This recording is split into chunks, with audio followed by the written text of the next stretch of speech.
Donc on continue, bi'idnillahi ta'ala, toujours avec l'histoire. Quand Allah ta'ala fait descendre Surat An-Nasr, la 110e surah dans le Coran, Al-Karim, la surah de An-Nasr, du soutien ou le secours. Da'a Nabi sallallahu alayhi wa alihi wa sallam. Bien Nabi sallallahu alayhi wa sallam a compris que son heure est arrivée. Bien son heure est proche. Et là, Nabi sallallahu alayhi wa sallam va convoquer Fatima, sa propre fille, sa chère Fatima. Comme elle nous le rapporte Aïcha radiallahu ta'ala anha wa ardaha, et le hadith se trouve dans le Bukhari et Muslim, d'après Zuhri, d'après Arwa, d'après Aïcha. Nabi sallallahu alayhi wa sallam va lui dire deux choses. Elle sourit et puis elle pleure. Elle sourit ou bien elle pleure car Nabi sallallahu alayhi wa sallam lui annonce que son heure est proche. Elle sourit, car Nabi sallallahu alayhi wa sallam lui annonce que c'est la première de sa famille qui va le suivre après. C'est-à-dire qui va mourir. L'imam al-Ajurri, fi sharia et Tabarani nous rajoute que Nabi sallallahu alayhi wa sallam lui a annoncé aussi annaha sayyidatu nisa'il jannati illa Maryam.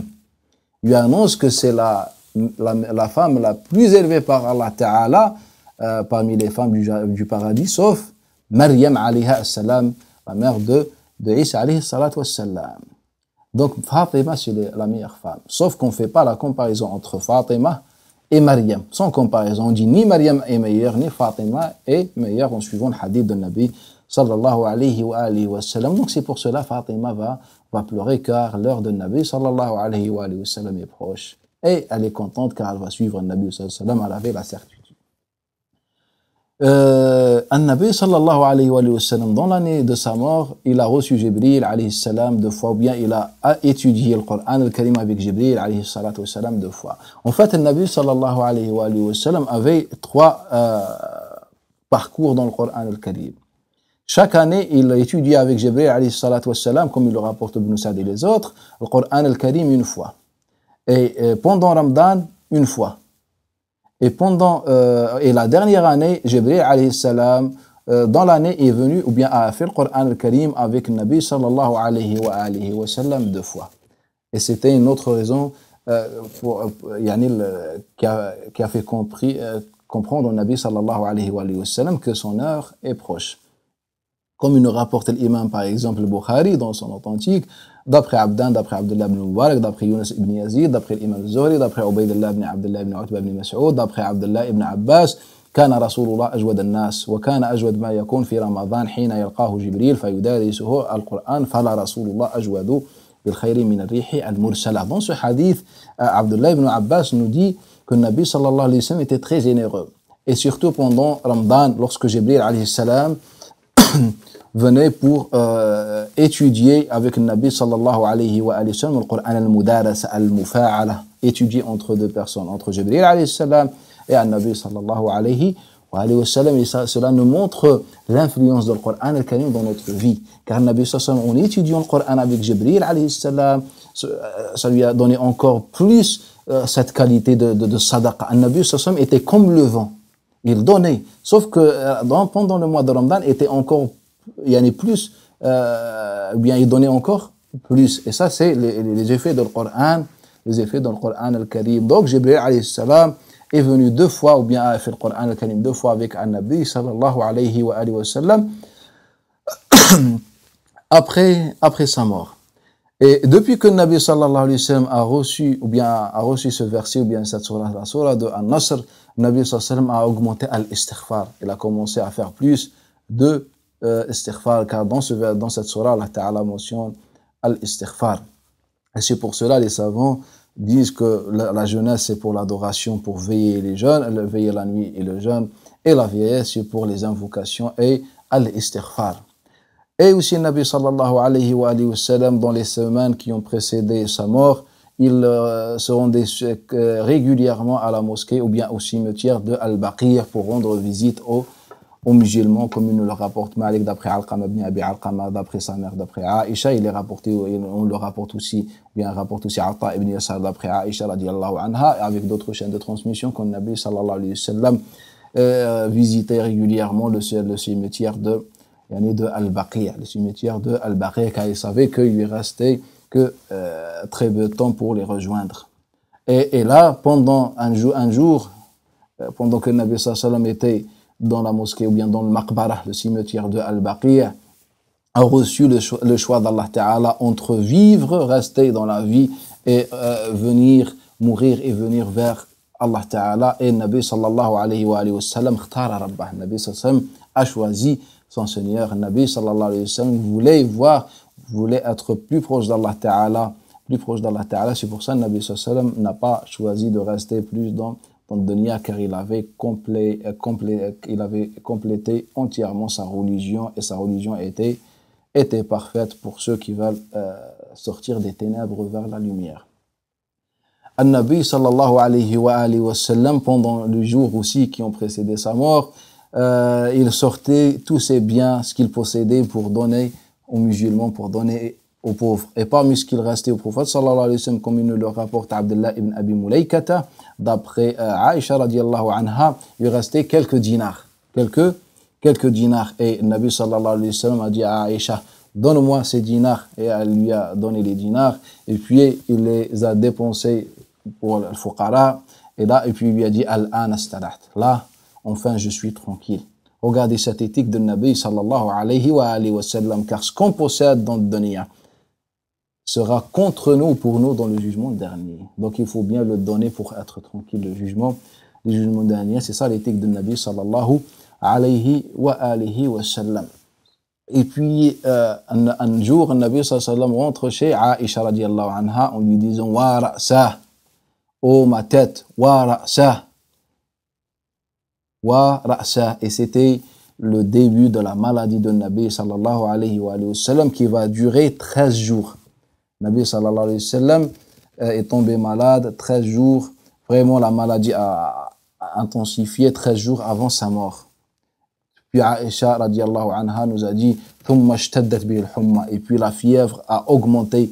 Et Nabi sallallahu alayhi wa sallam lui disait, inna Allah yushaddid ala al-mu'min, que Allah ta'ala augmente les douleurs pour ses croyants, bien ses croyants.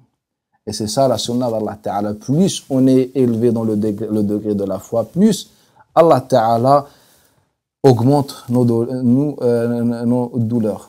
Et on a le hadith de Mus'ab ibn Sa'd ibn Abi Waqqas, d'après son père Sa'd ibn Malik ibn Abi Waqqas, أن النبي صلى الله عليه وسلم قال أشد الناس ابتلاء الأنبياء ثم الصالحون ثم الأمثل فالأمثل كل بحسب دينه فإن كان في دينه رقة خفف في بلائه وإن كان في دينه شدة زيد في بلائه. Nabi sallallahu alayhi wa sallam, il dit Ashaddu nas ibtila al-anbiya. Ceux qui ont plus d'épreuves sont les messagers. Et puis as-salihun, les pieux. Et puis al-amthalu bil-amthal. Donc, et puis c'est par rapport au degré de la foi, au niveau de al-iman. Kullun ala hasabi dinihi. Nabi il dit toute personne sera éprouvée par rapport à sa religion, c'est-à-dire à son iman, à sa foi. فإن كان في دينه خفة أو رقة. Si sa religion, bien sa foi était pas aussi élevée, Allah Ta'ala lui donne des épreuves par rapport à sa foi. Si sa foi était élevée, Allah Ta'ala augmente ses épreuves. Donc, lorsqu'on parle des douleurs de Nabi sallallahu alayhi wa sallam, on ne parle pas des douleurs d'un croyant, d'un simple croyant. Ce sont des douleurs très intenses et des douleurs très dures qu'Allah Ta'ala donne à ses messagers. De cette manière, Allah Ta'ala va élever ses messagers. Donc, le Nabi sallallahu alayhi wa sallam va rester 13 jours malade. Parmi les toutes dernières paroles de Nabi sallallahu alayhi wa sallam, ce que l'imam Ibn Sa'd rapporte dans son livre At-Tabaqat, d'après Al-A'mash Sulayman ibn Mahran, d'après Atiyat al-Awfi, d'après Abi Sa'id al-Khudri. Ce hadith aussi a été rapporté par l'imam al-Nasa'i Sunan, d'après Abu Hayyan al-Taymi, d'après Yazid ibn Hayyan, d'après Zayd ibn al-Arqam. Donc les deux compagnons nous rapportent أن النبي صلى الله عليه وسلم قال إني بشر وإني أوشك أن أدعى. إني بشر وإني أوشك أن أدعى. Je suis qu'un être humain et je suis sur le point d'être appelé par Allah Ta'ala, c'est-à-dire à la mort. Inni ushiku an ud'a fa ujib. Inni ushiku an ud'a fa ujib. Donc le Nabi sallallahu alayhi wa sallam, il nous dit, je suis qu'un humain comme vous. Et je suis sur le point d'être appelé à la mort, bien à rejoindre les autres qui m'ont précédé. Wa inni taraktu fikum al-thaqalayn. Et je vous ai laissé deux choses lourdes, al-thaqalayn. Kitabullah wa itrati. Le livre d'Allah Ta'ala et ma itra et mes descendants. Car la itra, c'est les racines, les descendants. Bien les branches, les descendants. Je vous ai laissé donc le kitab, Kitabullah wa itrati. فإنهما لن يفترقا حتى يردا علي الحوض. Ils ne se séparent pas jusqu'à ce qu'ils viennent à moi autour du bassin, le jugement dernier. Donc Allah, le Nabi sallallahu alayhi wa sallam, pour quelle raison il nous dit cette parole? Et surtout, quelques jours avant sa mort. Cela nous montre que le Nabi sallallahu alayhi wa sallam avait peur pour sa ummah et qu'il savait qu'on va négliger le livre d'Allah Ta'ala et les descendants de Nabi sallallahu alayhi wa sallam. Surtout que ce hadith, le Nabi sallallahu alayhi wa sallam ne va pas le dire en cachette ou bien d'une manière personnelle avec des individus. Le Nabi sallallahu alayhi wa sallam va le prononcer dans la présence des compagnons radiyallahu anhum. C'est pour cela ce hadith a été rapporté par un nombre très important des compagnons, comme on a Sa'ad ibn Abi Waqqas, comme on a Abu Sa'id al-Khudri, Abdurrahman ibn Auf, Zayd ibn Thabit, Jabir ibn Abdullah, Ali ibn Abi Talib et les autres compagnons. Cela montre qu'il y avait une présence, que Nabi sallallahu alayhi wa sallam avait peur, que Nabi sallallahu alayhi wa sallam a voulu prévenir la ummah. Je vous ai laissé deux choses, le kitab et mes descendants. C'est un hadith qui est notoire. Et sachant que le Nabi sallallahu alayhi wa sallam, dans les mêmes jours, va nous dire takunu fitanun ka qita'il layl. Donc, dans les mêmes jours qui ont précédé la mort de Nabi sallallahu alayhi wa sallam, il nous dit takunu fitanun ka qita'il layl. Et il y aura des fitan, des perturbations, des subversions, comme qita'il layl, comme les passages des nuits. Vous voyez, là, comme le jour et la nuit, il y a toujours ce cycle, sans arrêt. Donc, les fitanes seront de cette manière, sans arrêt. Le fitan ne cesse pas à venir. Le fitan ne s'arrête pas jusqu'au jugement dernier. Mais pour quelle raison Nabi sallallahu alayhi wa sallam nous dit cette parole? Et surtout, Nabi sallallahu alayhi wa sallam, il ne nous dit pas que dans 20 siècles, il nous dit satakunu fitan. Et dans une version, takunu fitan, il y aura des fitanes. C'est-à-dire, dès ma mort, préparez-vous pour les fitanes.